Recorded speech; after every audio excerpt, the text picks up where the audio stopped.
vivax sendiri merupakan salah satu parasit yang diinfeksi dari gigitan nyamuk Anopheles betina. Plasmodium vivax adalah yang paling utama dari semua jenis malaria. Dapat menyebabkan infeksi serius, bahkan fatal dan bisa diketahui dengan malaria tertiana. Dengan ini kajian penjelasan dari struktur Plasmodium vivax. Yang pertama, Plasmodium vivax tahap trombosoid muda dengan ciri-ciri seperti berikut.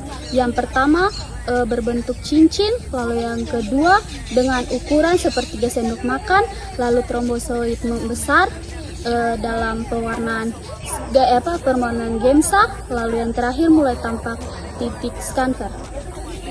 Plasmodium vivax stadium trophozoid, sediaan darah tipis, kulasan gemsa, ciri-ciri bentuk ameboid, masih mempunyai vakuola, eritrosit membesar, titik Schaffner jelas.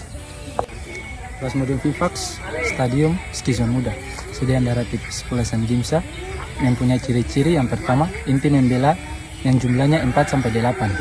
Kemudian eritrosit membesar, titik Schaffner masih tampak di bagian pinggir eritrosit.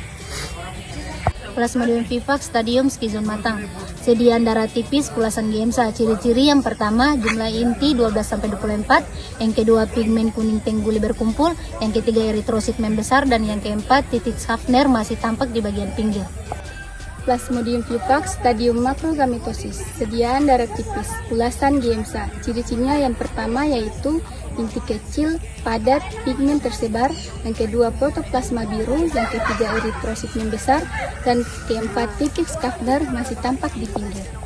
Plasmodium vivax stadium trophozoid inti 1, sediaan darah tebal, kulasan gemsa. Ciri-ciri yang pertama, sitoplasma kompak atau ameboid, yang kedua zona merah di sekitar parasit atau sisa-sisa titik Schaffner. Plasmodium vivax stadium trophozoid, gentosit, skizon, dan zona merah, sediaan darah tebal, kulasan gemsa. Ciri-ciri gambaran tidak uniform berbagi stadium trophozoid, siklus jumlah inti 12-24, gentosit bulat inti 1, pigmen tersebar. Ya teman-teman, selain itu, untuk mengidentifikasi Plasmodium vivax pada hapusan darah, teman-teman harus memperhatikan 3 hal.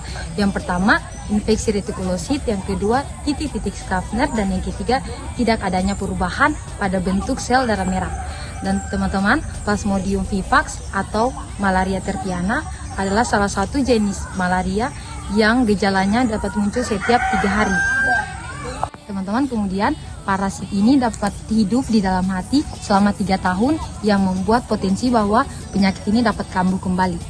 Tahapan klimaks pada Plasmodium vivax yang dimana Anopheles betina menginfeksi parasit di dalam tubuh manusia, kemudian bergerak ke dalam sel hati atau hepatosit, di mana di situ akan munculnya sporozoid yang akan berkembang menjadi mesoroid, dan merozoid itu akan berkembang menjadi baru sehingga akan menginfeksikan peredaran darah dan merusak sel darah. Dan kemudian gejala klinis itu akan berkembang dan biasanya dinamai dengan malaria tertiana.